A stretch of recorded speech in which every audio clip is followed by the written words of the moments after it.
എന്ന ഗോത്ര കലാരൂപം കൂടി നമ്മുടെ കലോത്സവ വേദിയുടെ ഒരു ഭാഗമാവുകയാണ്. ഇത്തവണ ഒരു പ്രദർശന കലയായാണ് ഇത് വേദിയിൽ എത്തിയതെങ്കിൽ അടുത്ത വർഷം മുതൽ ഒരു മത്സര ഇനമായി തന്നെ നമുക്ക് വേദികളിൽ ഇത് കാണാൻ സാധിക്കും എന്ന പ്രതീക്ഷയാണുള്ളത്. എന്തായാലും കാസർഗോഡ് നിന്നുള്ള ഈ ഗോത്ര കലാരൂപം എന്താണ് എന്നുള്ളത് നമുക്ക് ഇവരോട് തന്നെ ചോദിച്ചറിയാം. നമസ്കാരം ടീച്ചർ. നമ്മളെ മംഗലം കളി പറഞ്ഞാല് മാവിലമാനവ സമുദായത്തിൽപ്പെട്ട ഒരു ആചാരാനുഷ്ഠാന കലയാണ്.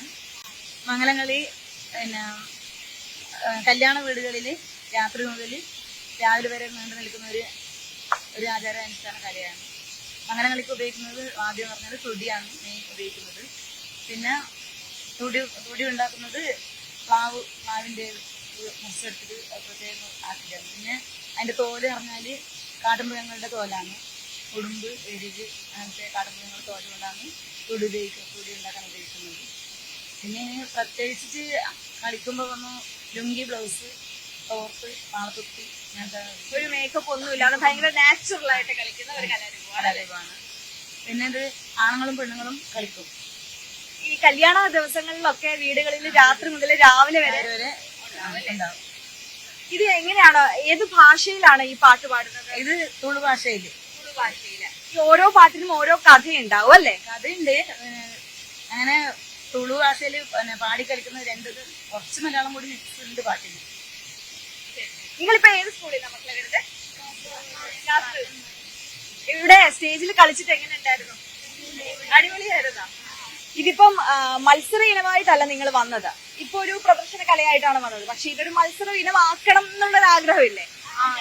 അടുത്ത വർഷം മുതൽ മത്സര ഇനമാക്കാൻ തീരുമാനിച്ചു. എങ്ങനെയാ നിങ്ങളുടെ ഇതിന്റെ ഒരു പ്രാക്ടീസും കാര്യങ്ങളും ഒക്കെ? എത്ര നാളെടുത്താണ് നിങ്ങൾ എല്ലാരും ഇതൊന്ന് സെറ്റ് ചെയ്ത്? 2 ദിവസം കൊണ്ട് എല്ലാരും ഇത് സെറ്റ് ചെയ്ത് പഠിച്ചെടുത്തോ? നാട്ടിൽ പൊതുവെ കളിച്ചു വരുന്നത് കൊണ്ട് നിങ്ങൾക്ക് എല്ലാവർക്കും അറിയായിരുന്നു അല്ലേ? വേണ്ടിയിട്ട് പഠിച്ചാരുമില്ല അല്ലേ?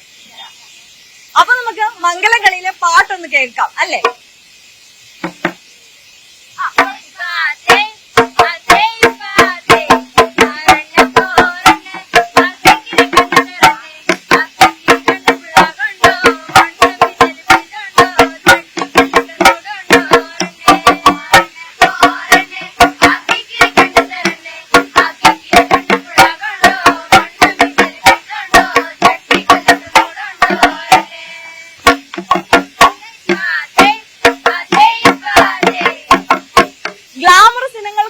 നമ്മുടെയൊക്കെ തനത് കലാരൂപങ്ങളായ ഈ മംഗലം കളി കൂടി മത്സരം ഇനമാക്കേണ്ടതിന്റെ ഒരു ആവശ്യകത കൂടിയാണ് ഇവർ നമുക്ക് മുന്നിൽ വെച്ചത്. എന്തായാലും അടുത്ത വർഷം മുതൽ ഇത് മത്സരം ഇനമായി തന്നെ നമുക്ക് വേദികളിൽ കാണാം എന്ന് പ്രതീക്ഷിക്കാം.